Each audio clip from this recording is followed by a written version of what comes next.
Cette chronique est une présentation d'Intersport Lac-Mégantic.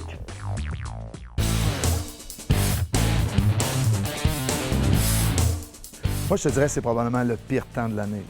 Septembre, octobre, novembre, avant que la neige arrive. Les chaleurs sont passées. Okay? Là, le monde se dit, bon, quel manteau je mets à matin? C'est la question que tout le monde se pose. Ce que je peux suggérer, OK, il y a différents types de manteaux. Je te dirais que par leur épaisseur et leur isolant, qui peut, tu sais, tu vas y aller selon la température du matin. Quand c'est rendu trop froid, plein imperméable, qui coupe le vent, il glace les bras, fait un peu trop froid. On parle peut-être aux alentours de 15 degrés. Là, on va y aller peut-être avec le soft shell. OK? Le soft shell, c'est un tissu qui est stretch, qui est extensible, mais à l'intérieur, qui est brossé. C'est comme un genre de polar brossé, extérieur qui est lisse, et l'intérieur qui est quand même, qui amène un petit douillet, là, OK?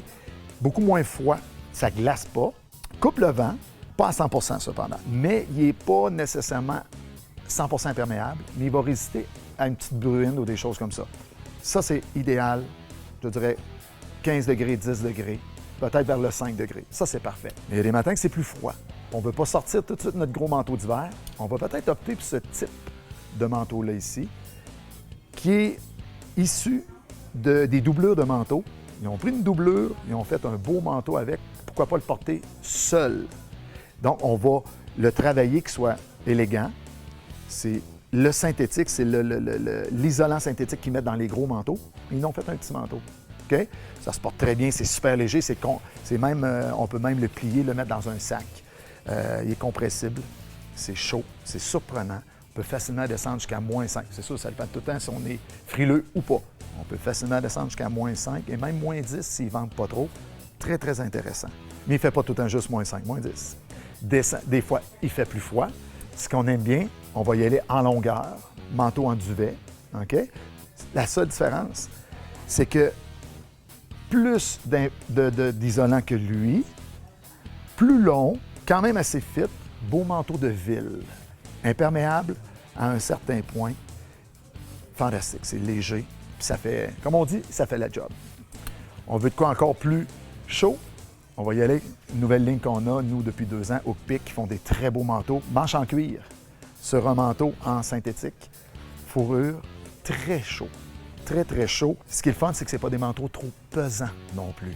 Parce qu'avant, on associait beaucoup chaleur avec l'épaisseur et c'est pesant. C'est plus ça à présent à cause des isolants qui se sont beaucoup améliorés. Et on a bien entendu, c'est sensiblement le même manteau. Coupe longue, courte, manteau en duvet. Ça, c'est, regarde, tu parles de -20, -25, -30. Genre de manteau qu'on vend beaucoup aux professeurs qui vont surveiller sur la cour d'école, qui vont passer 15 minutes sans trop bouger. Ils ventent, il fait froid. C'est pour eux. Et toutes ces activités-là dehors, version courte, version plus longue. Très aimé le capuchon. Il n'est pas juste là en parure, vous le montez et la fourrure vient couper le vent. C'est pour ça que les manteaux que vous avez dans le Grand Nord ont tous de la fourrure. Donc, ça peut être très intéressant. Et on a des manteaux également un peu plus techniques ou spécialisés, je te dirais. Ski alpin. Le monde va dire, ouais, c'est assez chaud pour faire du ski alpin. Oui, parce que c'est un manteau qui est fit, qui est près du corps, donc pas de place pour la circulation d'air froide, plus chaud. OK? C'est très surprenant, imperméable, coupe-vent, toutes les coutures sont scellées, c'est vraiment bien. Et quand on parle de spécialité, manteau de ski de fond, raquette, course à pied, marche rapide. Ça n'a pas besoin d'être super épais. De toute façon, vous allez travailler avec les sous-vêtements qui vont là en dessous. Vous allez en mettre des plus épais, des plus minces. Toute l'humidité sort dans le dos. Ça vous garde au sec. Coupe-vent, quand même bien sur le devant. Belle coupe, petite poche arrière. C'est vraiment très, très, très bien fait. Et là, c'est sûr, on va me dire, oui, c'est correct ça, mais comment on entretient ça? Pas évident. Moi, je vous dis, essayez le plus possible. Bien, premièrement, lisez l'étiquette. Si vous allez lire l'étiquette sur les manteaux, vous ne pourrez pas avoir de mauvaises surprises. S'ils vous disent ne pas laver,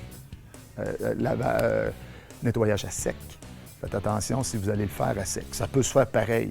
Mais s'il arrive un problème, la compagnie ne couvrira pas la garantie. OK? Donc, s'ils disent de le laver dans la laveuse, mettez pas n'importe quelle sorte de savon là-dedans. OK? Il y a des savons spécialisés pour ça. OK? C'est des savons qui sont beaucoup moins durs sur le tissu, qui n'enlèvera pas l'imperméabilisant que sur le manteau déjà appliqué. Celui-ci enlève même les odeurs. Tu peux facilement laver du stock d'hockey, qui on sait sent très mauvais.